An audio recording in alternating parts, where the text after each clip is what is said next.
नमस्कार, स्वागत आहे तुमचं आपल्या स्वादसंपन्न मराठी यूट्यूब चॅनलवर.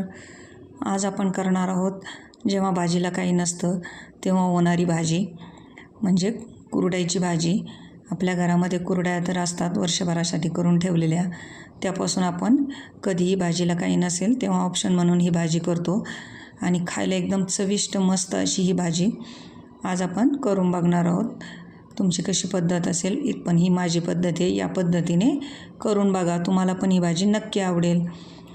तर चला मग व्हिडिओला सुरुवात करू. तर कुरडईची भाजी बनवण्यासाठी इथं कुरड्या घेतल्या आहेत मी, 5 कुरड्या घेतलेल्या आहेत.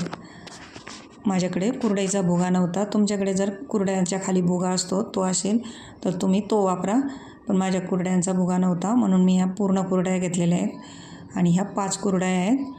आता आपल्याला ह्या भिजत घालायच्या आहे. आता भिजण्यासाठी याच्यामध्ये पाणी टाकून घेऊ. आपल्याला कुरड्या बुडतील एवढं पाणी टाकायचं आहे याच्यामध्ये. अगोदर 1 ग्लास पाणी टाकलं आणि आपल्या कुरड्या वरती राहत आहेत त्यामुळे आणखी थोडं याच्यामध्ये पाणी टाकून घेऊ आणि याला 1-2 मिनिट भिजू द्यायचं. 1-2 मिनिट झाले की याला हाताने असं मोडून घ्यायचं. नरम होतात ह्या तेव्हाच, मग अशा मोडून घ्यायच्या. थोड्याशा भिजल्यावरच करायचं हे 1 मिनिटानंतर. अगोदर खूप कडक असतात, हाताला लागण्याची भीती वाटते किंवा व्यवस्थित बारीक पण होत नाही ते. तर असं 1 मिनिट भिजलं की याचा भुगा करून घ्यायचा आणि खूप जास्त भिजल्यावर पण व्यवस्थित भुगा होत नाही, त्यामुळे असं 1 मिनिटानंतरच करून घ्यायचा. आणि सगळं भिजून झाल्यावर अशाच जर ठेवल्या तर आपली भाजी करताना मोठे मोठे तुकडे राहतात, म्हणून अगोदर अशा सुट्ट करून घ्यायच्या तुकडे, याचे व्यवस्थित भुगा करून घ्यायचा. आणि आता ही भुगा करून घेतलेली कुरडई आपल्याला 15 ते 20 मिनिट भिजू द्यायची आहे. 15 ते 20 मिनिटात व्यवस्थित भिजते कुरडई, किंवा कधी कधी कुरडईवर असतं, तुम्ही अगोदर पण बघू शकता भिजली आहे का. तर माझी 20 मिनिटानंतर इथे कुरडई व्यवस्थित भिजलेली आहे. तर चला आता आपण भाजी करायला घेऊ. भाजी करण्यासाठी इथे गॅसवर एक कढई ठेवली आहे आणि कढईमध्ये तेल टाकून घेऊ. आता कढईत तेल टाकून घेतलं आहे. तेल गरम झालं की याच्यामध्ये पाव चमचा मोहरी टाकून घेऊ.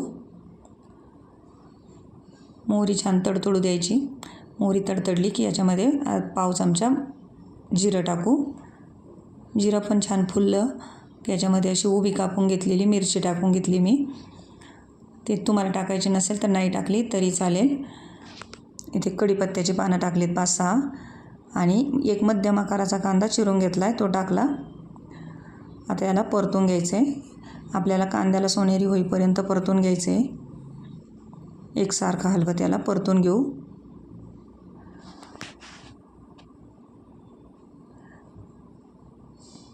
कांदा सोनेरी होईपर्यंत परतायचं आहे. 2 मिनिटानंतर बघू शकता आपला कांदा इथे ट्रान्सपरंट झाला आहे, पण आपल्याला आणखी परतून घ्यायचा आहे. आणि आणखी इथे 2-3 मिनिट परतल्यानंतर आपला कांदा परतून झाला आहे. आता याच्यामध्ये हळद टाकून घेऊ थोडीशी. पाव चमचा हळद टाकली आणि 1.5 चमचा लाल मिरची पावडर टाकली. मसाल्याच्या डब्यातला छोटा चमचा आहे हा, किंवा तुमच्या आवडीनुसार कमी जास्त करू शकता. आता याला छान मिक्स करून घ्यायचं आहे व्यवस्थित. कांदा आणि मिरची हळद मिक्स करून घ्यायची व्यवस्थित. आणि आणखी आपला कांदा थोडासा परतला जाईल, 1 मिनिट परतून घ्यायचं. आता इथे असं परतून झालं की आपल्या कुरड्या निथळून घ्यायच्या पूर्ण आपल्याला आणि तो भुगा याच्यामध्ये टाकून घ्यायचा. निथळून घेतलेला कुरड्याचा भुगा याच्यात टाकून घेतला आणि याला मिक्स करून घ्यायचं. व्यवस्थित मिक्स करून घ्यायचे कांदा आणि कुरडईचा भुगा.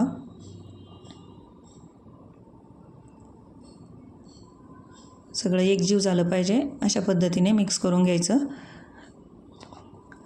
आता इथे व्यवस्थित मिक्स करून झालं आहे आपलं कुरडईचा भुगा आणि कांदा मसाला.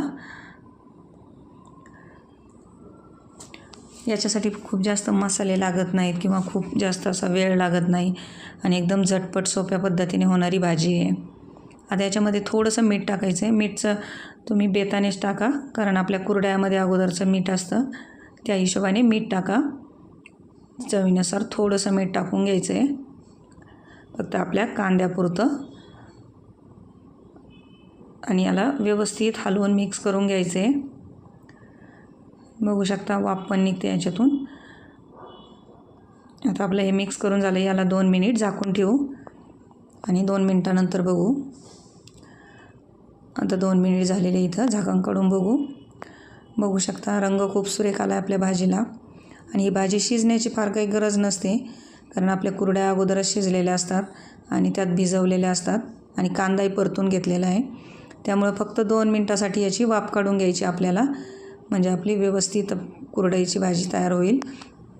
आणि याला मिक्स करून घ्यायचं वाफ काढल्यानंतर आणि कोथिंबीर टाकून घेऊ आणि शेंगदाण्याचा कूट टाकून घेऊ. इथे 1 चमचा शेंगदाण्याचा कूट टाकला आहे मी. हा अगदी ऑप्शनल आहे, तुम्हाला नसेल टाकायचा तर नाही टाकला तरी चालेल. मी 1 चमचा शेंगदाण्याचा कूट, जाड नाही जास्त किंवा खूप जास्त बारीक नाही असा 1 चमचा शेंगदाण्याचा कूट टाकला आहे. आणि भरपूर अशी कोथिंबीर टाकून घ्यायची आणि याला व्यवस्थित मिक्स करून घ्यायचं परत एकदा. बघू शकता सुंदर अशी आपली कुरडईची भाजी तयार झालेली आहे. करायला सोपी, खायला टेस्टी आणि जेव्हा भाजीला काही नसतं तेव्हा पर्याय म्हणून ही भाजी खूप सुंदर आहे. करायला सोपी, झटपट होणारी आणि डब्याला देण्यासाठी पण छान आहे आणि खायला तर चविष्ट लागतेच ही भाजी.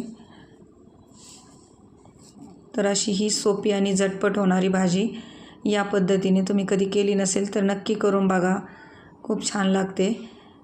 आणि या जेवढं मी प्रमाण घेतलं होतं तेवढ्या प्रमाणात 2 माणसांसाठी भरपूर अशी भाजी होते. तर आता आपली भाजी इथे तयार झालेली आहे, ती काढून घेऊ एका प्लेटमध्ये. आणि इथे बघू शकता मस्त अशी चमचमीत कुरडईची भाजी तयार आहे. डब्यासाठी करा किंवा भाजीला नसेल तेव्हा करा. मस्त अशी चमचमीत कुरडईच्या बोग्यापासून भाजी किंवा कुरडई कांदा म्हणू शकता याला. तर अशी भाजी तुम्ही पण नक्की करून बघा आणि करून बघितल्यावर कशी झाली होती मला कमेंट करून नक्की सांगा. व्हिडिओ आवडला असेल तर व्हिडिओला लाईक करा, शेअर करा, कमेंट करा आणि चॅनलवर नवीन असाल तर चॅनलला सबस्क्राईब करा. व्हिडिओ पूर्ण बघितल्याबद्दल धन्यवाद.